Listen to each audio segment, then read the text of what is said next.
A payment is the amount needed to pay off a loan or needed to grow an investment.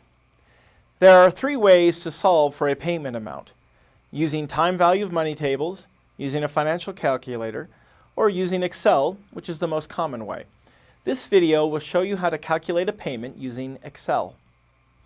The formula is equals PMT, open parentheses, rate, which is the interest rate, N per, which is the number of periods, minus PV, which is the present value and always negative, and finally FV, which is the future value and often might be zero. Let's look at two scenarios where we'll calculate a payment.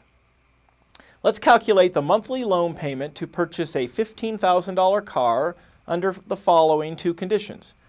The first is 4 years at 2.5% interest compounded monthly, and the second is 6 years at 7.9% interest compounded monthly.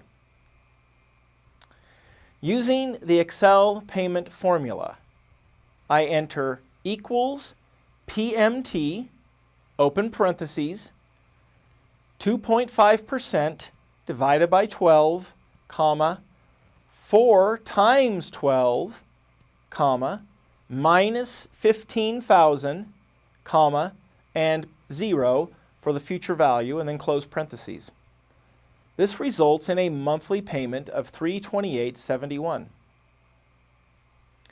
For the next one, I enter equals PMT, open parentheses, 7.9% divided by 12, comma, 6 times 12, comma, minus 15,000, comma, and 0 for future value, close parentheses. This results in a monthly payment of $262.27.